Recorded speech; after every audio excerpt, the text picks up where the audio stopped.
anak itu punya hak yang pertama adalah bermain. Jadi kalau ada orang tua main mulu kamu, emang tugasnya dia mah tugas orang di sekolah PAUD aja. Umi gini, sebutkan pekerjaan kalian sebelum mengajarkan kan tentang ada tema pekerjaannya. Pertama tuh anak dikenal pekerjaanmu. Jadi bukannya nguli ya Bu, bukannya dia tuh nyari duit, bukan, tugasmu maksudnya. Ya pekerjaanmu apa? Aku ngaji nih, terus apalagi aku sekolah, apalagi bantu mama, apalagi main. Ih nggak boleh, kata mau main mulu gitu. Boleh, tapi ingat waktu. Umi tengahin gitu ya. Boleh, tapi ingat waktu. Mainnya juga izin gitu ngomongnya. Jadi dia bukan bilang, ih mamamu nggak tahu hak semua anak. Ya gitu tuh anak jadi benci orang tuanya. Ntar anaknya tinggal ngelihat spanduk di depan. Nih mak lihat nih, 10 hak anakmu. Orang pernah ada yang gitu kan, Umi nempelnya 10 hak anak. Terus si tamu bawa anak kan, anaknya udah usia 5-6 tahun lah gitu. Datang, itu pas buka pintu baru disalam jawab salam, terus ibunya gini, Bumi sih masang spanduk ini. Ini kenapa? Anakku baca nih, 10 hak anak, 1 bermain. Mama lihat nih. Terus si Umi kan ngelurusin mainnya dengan waktu gitu, jadi nggak jadi musuhin emaknya gitu kan, dengan waktu, dengan izin gitu, jangan lupa hal yang wajib apa, sholat, ngaji gitu loh, makannya, tidurnya gitu maksudnya. Jadi lempengin ke anaknya. 1 tadi 10 hak anak apa? Ada lagunya, ada senamnya tuh Bu Guru bisa dikenalkan ke anak-anak ya. Bu Guru di sini, Mama di sini nggak usah juga apa-apa ya. 10 hak anak itu: 1 bermain, 2 hak untuk mendapatkan pendidikan. Jadi kalau di lingkungan kita ada anak-anak belum sekolah, jangan bilang ih bukan murid kita. Jangan gitu. Lihat anak siapa aja yang lalu mundar mandir di depan pot kita ya. Jangannya langsung tutup pintu, tutup hordeng, tutup pagar, bukan gitu. Lagi apa? Mainnya sendirian aja gitu ya. Mau main di sini, hayu, itu juga sering terjadi begitu. Akhirnya anaknya sekali berapa kali ibunya nyariin, kan ada di sini mah gitu ya. Akhirnya di sekolah di sini. Bisa anu enggak gitu kan, memang matanya gatelan kalau ngeliat anak tuh kayak nganggur gitu, ngapain gitu ya kan, malah ngeri gitu ya, mainnya apa nggak ketahuan. Mungkin orang tuanya sulit untuk mengawasi, mending kita aja, karena untuk mendidik anak itu bukan hanya jadi tugas keluarga orang tua, tapi lingkungan sekampung harus peduli. RT, Pak RT, anak-anak maghrib masih keluyuran, pulang masjid gitu, kok perlu tuh Pak RT ya. Pak RT sempat itu. Yang ketiga tadi apa? 1 bermain, 2 pendidikan, 3 untuk mendapatkan perlindungan. Jadi kalau ada kejadian anak-anak zaman sekarang gitu ya, diapa-apain tadi jangan bukan begitu gitu ya. Itu langsung gitu ya. Itu si anaknya ke sana gitu. Jadi jangan saya dia gitu ya.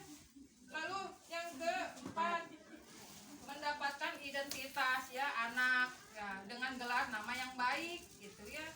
Nama itu doa. Nama Muhammad Mama. Oh iya. Tapi ini di kelas Kenji jadi Unji. Sebenarnya dalam rangka ngakrab gitu. Kalau ini terlalu sohi, terlalu fasih gitu ya, nanti dia nggak dekat, jadi ji gitu ya. Kan anak juga manggil Umi gitu, Mi gitu kan. Umi bukan kepanjangan Mi gitu ya. Terus apalagi, jadi manggil anak juga suka nggak dipanggil itu, kalau nggak suka ya jangan gitu ya. Terus di kelas manggil kakak, adik gitu ya.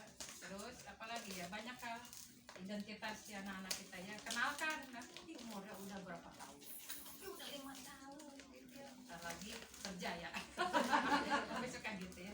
Ntar lagi kerja ya, cari duit. Wah, lalu yang kelima, haknya itu mendapat status kebangsaan. Ini dari konvensi PBB ya, 10 hak anak ini. Jadi anak-anak itu dapat status kebangsaannya ya. Kalau misalnya kebangsaan luar negeri gitu ya. Jadi jangan di tengah, nanti kecemplung takutnya ya, antara pulau ke laut jadinya. Jadi status kebangsaan itu juga bagian dari hak anak, hak orang gitu ya untuk satu. Lalu mendapatkan makanan, ini sering Umi di kelas gitu. Hak kalian itu adalah mendapatkan makanan yang layak, yang sehat. Kenapa kamu kemarin mie, sekarang endok, kemarin mie, endok, kemarin endok. Terus lagi udah bawa nasi, mie goreng, kentang goreng, karbo semua gitu ya. Nah, jadi anaknya nggak gesit, terus udah gitu bukan nggak gesit, malah bisa jadi petakilan energinya, karena itu kan karbo semua. Itu cocoknya ibu ngasih makan kuli. Kalau anak murid pelajar itu banyaknya protein. Jadi nasi mah secetakan agar tuh kecil kan, gitu loh. Terus ininya tumis-tumisan, brokoli, wortel campur apa Nah bolehlah sekali ada nugget ya boleh gitu ya. Atau udah udangnya atau apa, atau bakso, nah apalah terserah gitu ya. Tapi komposisinya itu karbonnya itu lebih sedikit, proteinnya lebih banyak, mineralnya banyak gitu ya. Jadi itu yang harus dicermati. Jadi kalau di sekolah itu ada anak yang modelnya dengan pola makannya begitu, ibu guru pun harus cek gitu. Menurut juga ada kesulitan kenapa sering bawanya nugget gitu ya. Bisa jadi orang tuanya sibuk, terus kita kasih tips gitu, mah bisa enggak misalnya sudah disiapkan saja dari malamnya, tinggal paginya tinggal sreng gitu. Atau apa dulu prioritas untuk dikerjakan, mungkin nggak semua orang tua murid tahu apa yang menjadi prioritas duluan harus dikerjakan. Misalnya makan itu yang paling utama untuk disiapkan, sarapan, karena anak-anak dengan tidak sarapan itu kebiasaan itu kan nanti khawatir berlanjut, dan banyak sekali anak-anak dengan pencernaan itu yang sulit.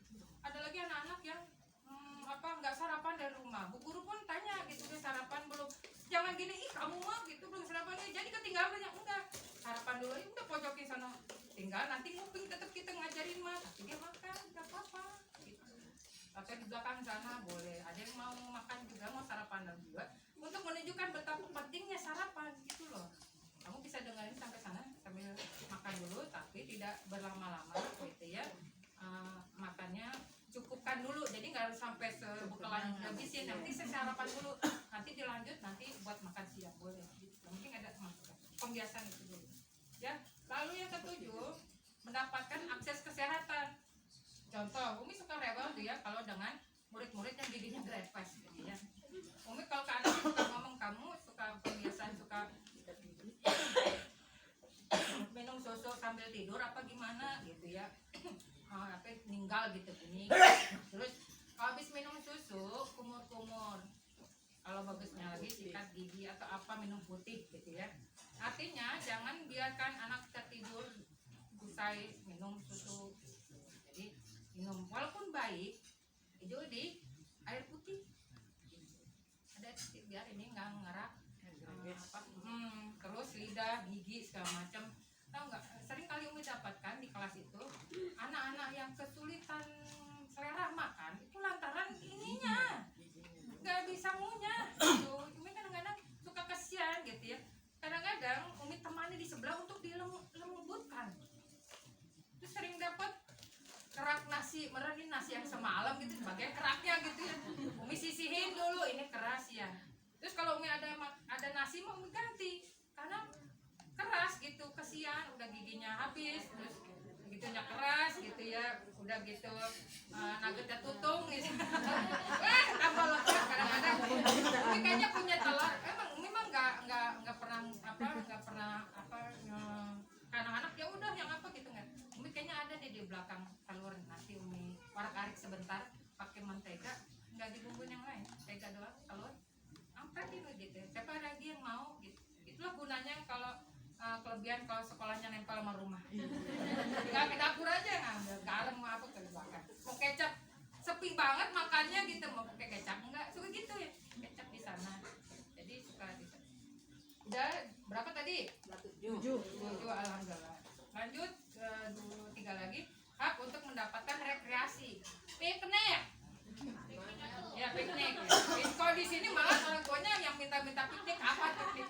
Karena yang justru di lembaga kami itu yang anak itu terbiasa dengan safar sendiri gitu, tanpa orang tua. Ini edukasi kami. Kelebihan di lembaga kami itu udah mendidik anak-anak itu safar. Jadi udah diajak jauh, mandiri, ngurus diri sendiri. Kalau nggak bisa tinggal bilang gitu, tinggal nih aku nggak bisa ini gitu. Jadi dia belajar untuk kemandirian dan meminta tolong kalau kesulitan dengan orang lain, bukannya nangis, bukannya diem aja. Terus apalagi ya, banyak hal lah kesehariannya. Jadi rekreasi itu bagian dari kebutuhan dan hak anak-anak ya. Boleh di sebulan sekali ya, sering dia naik ya. Sebulan sekali kan nggak harus apa gitu ya.